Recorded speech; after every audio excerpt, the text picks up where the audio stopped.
दूर नहीं है कि दिल्ली में कांग्रेस को दोबारा से खड़ा किया जाएगा और आने वाले दिनों में अनिल चौधरी जी के नेतृत्व में हम एमसीडी का चुनाव जीत जाएंगे। धन्यवाद sir.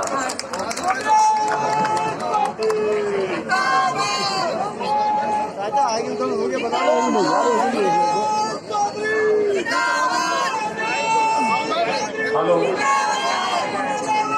Congress party, Congress party मन से भी आवाज आनी चाहिए। श्रीमती सोनिया गांधी जिंदाबाद, श्री राहुल गांधी जिंदाबाद। रसोई गैस के दाम कम करो, कम करो, कम करो। तेल का खेल बंद करो, बंद करो, बंद करो। तेल का खेल बंद करो, बंद करो, बंद करो। पेट्रोल डीजल सस्ता करो, सस्ता करो, सस्ता करो। अब मैं आमंत्रित कर रहा हूं हमारे भारत की राज्यसभा के सदस्य सम्मानित नासिर हुसैन साहब को कि वो आए। कर्नाटक से आते हैं और बहुत क्रांतिकारी लीडर रहे हैं और हम सबको अपना मार्गदर्शन।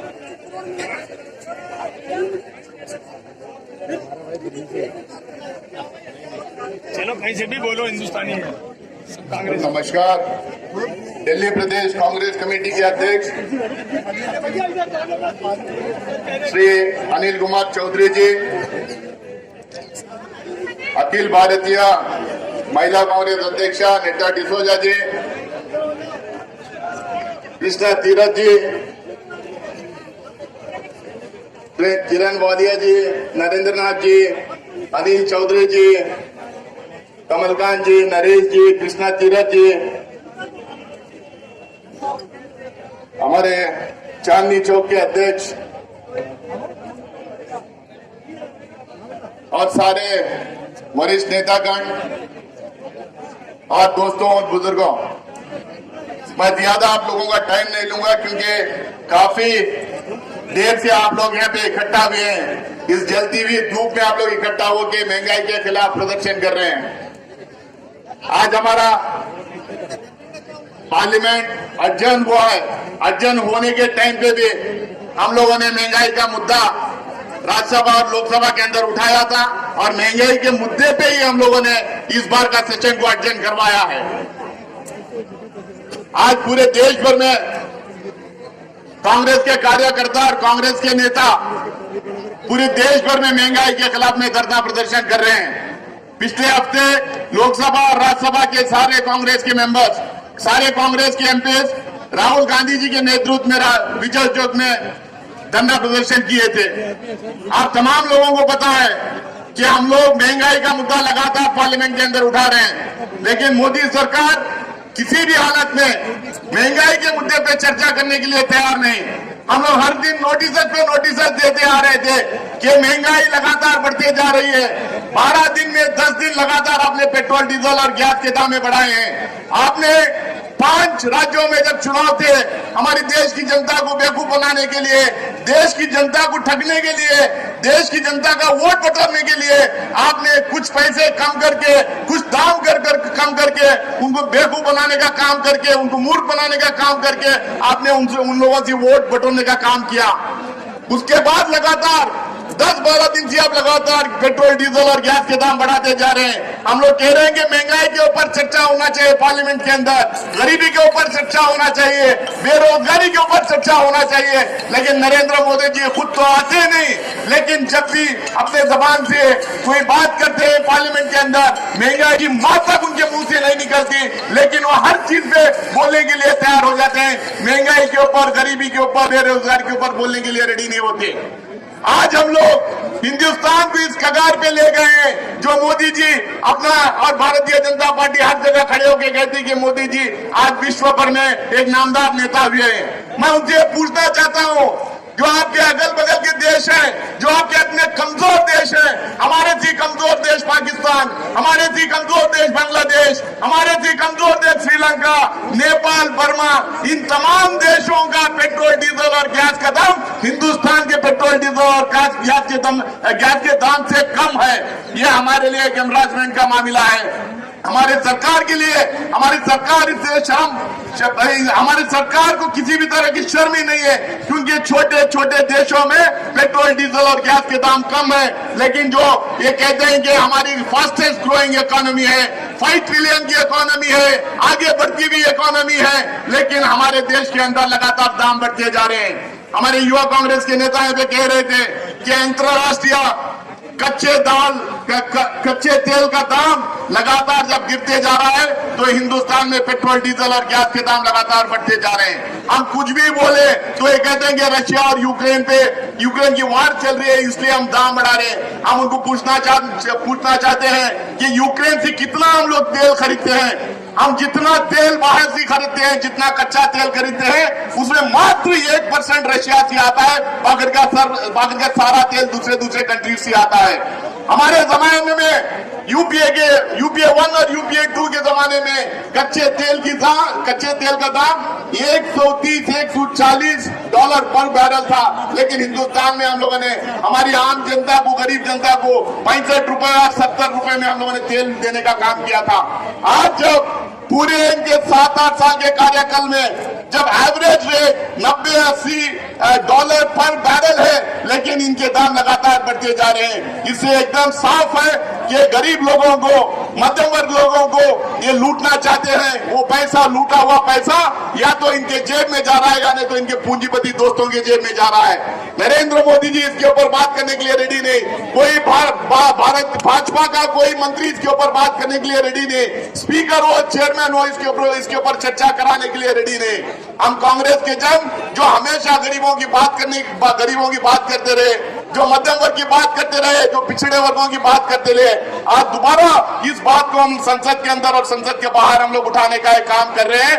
उनके लिए मुद्दे हो सकते हैं हलाल, हिजाब, उनके लिए राम मंदिर, उनके लिए मंदिर मस्जिद हो सकता है, उनके लिए पाकिस्तान हो सकता है, उनके लिए आजाद इशू हो सकता है, लेकिन हमारे लिए इशूज, हमारे लिए मुद्दे हो सकते हैं गरीबी, बेरोजगारी और जो हमारे युवाओं को नौकरी नहीं मिल रही, वो हमारे लिए मुद्दे होते हैं। महंगाई हमारे लिए मुद्दा होता है। ये मुद्दे हम लोग लगातार लोकसभा, राज्यसभा में पूरे सेशन में, बजट सेशन में इसको उठाने का काम किया है। अब इसके बाद हम लोग बाहर सड़कों पे लगातार उठाते रहेंगे। ये संघर्ष, ये लड़ाई जारी रहेगी। ये संघर्ष, ये लड़ाई लंबी है, कठिन है, लेकिन हम लोग एकजुट होकर अगर इसको लड़ेंगे तो जीत हमारी होगी। इस बात के साथ अपनी बात खत्म करता हूं। जय हिंद, जय कांग्रेस। नासिर हुसैन साहब का, हमारे बहुत सारे कांग्रेस के वरिष्ठ नेता बैठे हैं जिन्हें बोलना था पर समय का अभाव है। हमारे जिला अध्यक्ष साथी भी जिनका नाम था बोलने के लिए, लेकिन समय के अभाव की वजह से हम सबको नहीं बोल पा रहे हैं। तो मेरा रास्ता बात नहीं बोल रहे हैं, आपने बता दीजिए। मेरा अनुरोध है अखिल भारतीय कांग्रेस कमेटी महिला की अध्यक्षा बहन नीता, प्रदेश कांग्रेस कमेटी के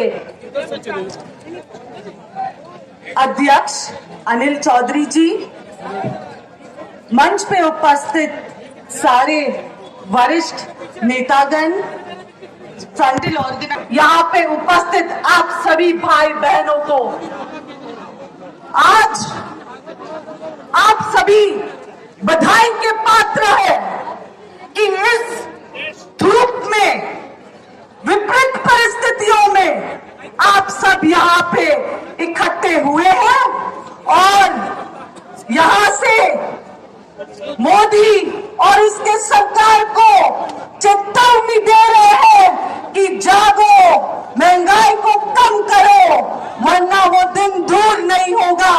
जिस तरीके से अब कुछ दिन पहले हम बहनों ने 31 तारीख को संसद घेरने में कोई कमी नहीं बाकी रखा, संसद के दरवाजे तक पहुंच के 2 घंटे तक संसद बंद हुआ, ना कोई अंदर जा पाए ना कोई बाहर निकल पाए।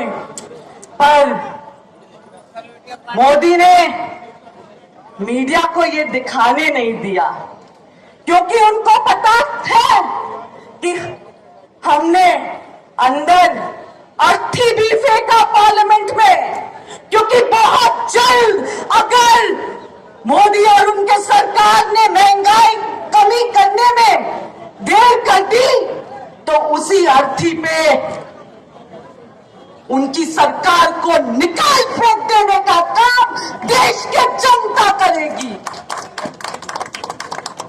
दामो, मुझसे पहले जो हमारे सारे वरिष्ठ नेतागण हैं, उन्होंने आपके सामने सच्चाई बयान कर दी। हम झूठ नहीं बोलते हैं, उनके तरह हम झूठ नहीं बोलते, हम सिर्फ और सिर्फ सच्चाई बयान करते हैं। और सच्चाई ये है कि डीजल, गैस, पेट्रोल, सब्जी, जूते, चप्पल, दवाई और हर वो सामग्री जिसकी जरूरत है आम जनता को, वो आज मोदी सरकार के राज में महंगा हो चुका है।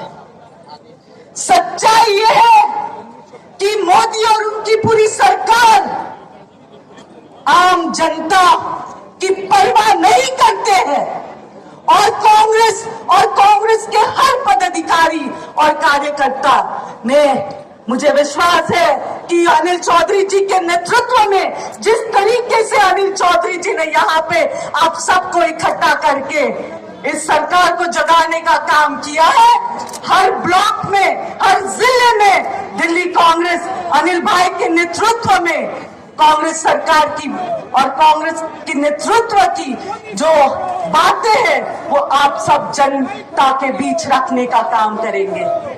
आप सभी यहाँ पे बहुत समय से 10 बजे सुबह से यहाँ पे उपस्थित है। मैं अपनी बोली को यहीं पे विराम दूंगी और इस विश्वास के साथ कि आप सब अनिल भाई के नेतृत्व में, अनिल चौधरी जी के नेतृत्व में दिल्ली की सरकार को और केंद्र की सरकार को जगाने के लिए अपनी आवाज बुलंद करोगे। इसी बात के साथ मैं आप सभी भाइयों को और बहनों को धन्यवाद देती हूँ। जय हिंद, जय भारत।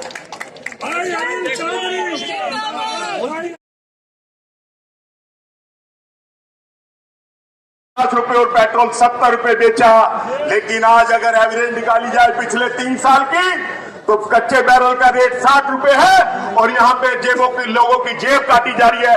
ये अंतर है। इसलिए भारतीय जनता पार्टी के दोहरे चरित्र को लोगों ने समझ लिया है, जान लिया है। मैं आपको अनुरोध करना चाहता हूँ कि आने वाले समय में जल्दी दिल्ली में नगर निगम का चुनाव होगा और अनिल चौधरी जी के नेतृत्व में हम लोग ज्यादा से ज्यादा तादाद में जीत जाएंगे और फिर वैसी कर व्यवस्था और तमाम चीजों में सुधार करेंगे।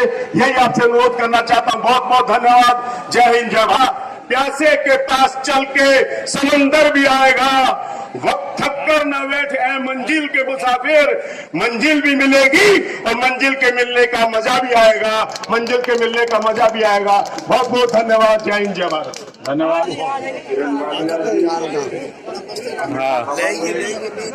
भाई नरेंद्र कुमार जी, धनवार जी, हमारे जो कर्नाटक के सांसद हैं भाई नासिर जी, साथियों, डीजल और पेट्रोल के महंगाई के ऊपर बहुत बात हो चुकी है। मैं 1 मिनट में अपनी बात को समाप्त करूंगा। आप आरएसएस और बीजेपी के षड्यंत्र को समझो। कांग्रेस के ऊपर हमला नहीं करते, पहले राहुल गांधी जी के ऊपर हमला किया, इमेज खराब करने की कोशिश करी। और जब बीजेपी में था तब भी सोचता था कि मोदी जी जो कांग्रेस के ऊपर हमला नहीं करते, ये राहुल गांधी जी के ऊपर ही करते हैं। इसका जवाब दिया क्यों नहीं जा रहा? अब परिवार के ऊपर हमला करने लगे। आपने देखा कांग्रेस के ऊपर हमला नहीं करते। इस षड्यंत्र को समझने की आवश्यकता है। कांग्रेस कोई बायोलॉजिकल परिवार नहीं, कोई आम परिवार नहीं। कांग्रेस या गांधी परिवार में 100 वर्ष की विरासत, फ्रीडम है, चॉइस है, डेमोक्रेसी है, सेकुलरिज्म है और सभी वर्गों को लेकर के चलने की एक संस्था है। यह परिवार, यह भारत का परिवार है और जब गांधी परिवार को एक कमजोर कर देंगे तो कांग्रेस अपने आप कमजोर हो जाएगी। इसलिए अगर ये गुमराह किया जाता है, राहुल जी के ऊपर हमला होता है, परिवार के ऊपर हमला होता है, तो समझ लीजिए कि इनका षड्यंत्र है। इसको समझने की जरूरत है। मैं तो करोड़ों लाखों दलितों की तरफ से, पिछड़ों की तरफ से, मैं कोई ऐसी परिस्थिति थी कि लोग अब उतना नहीं है लेकिन लौट के आएंगे। अगर किसी की आस्था है तो गांधी परिवार के अंदर आस्था है। उस परिवार को हमला करके कांग्रेस को खत्म करना चाह रहे हैं। इस बात को समझने की कोशिश करिएगा। दूसरी बात, हिंदू ज्यादा खतरे में है, मुसलमान खतरे में दिखाया जाता है और दोनों अंत में खतरे में हो जाते हैं। भाई नौकरियां किसकी ज्यादा मिलती थी? हिंदुओं को ही तो ज्यादा मिलती थी। ठेकेदार बड़े बड़े कौन होते? 60,000 एमएसएमई इस देश के अंदर बंद हो गई, ज्यादातर किसकी थी? यह भी समझना चाहिए जो हिंदू और मुसलमान करके बड़े एक हिस्से, जो हिंदू के एक हिस्सों को बहकाया गया है, उसे भी जागृत करने की जरूरत है। 3 करोड़ 65 लाख युवा 2 साल के अंदर नौकरी के लिए एप्लीकेशन दिया लेकिन नौकरी नहीं मिली किसी की। तो आप इसको समझें। और एक बात अंत में मैं यह कहूंगा, किरण बालिया जी ने भी कहा उस बात को, कि आप लड़ाई भाई अनिल चौधरी के नेतृत्व में पोल खोल से लेकर के हर जर्रे पर लड़ते आ रहे हैं, लेकिन अब आपको अपनी लड़ाई मोबाइल पर करनी पड़ेगी। आधी लड़ाई आपकी मोबाइल पर होनी चाहिए, क्योंकि अखबार आपके नहीं है, टेलीविजन नहीं है। अगर आप जीतना चाहते हो जंग को, तो इन्हीं शब्दों के साथ मैं अपनी बात को यहां विराम देता हूं। धन्यवाद।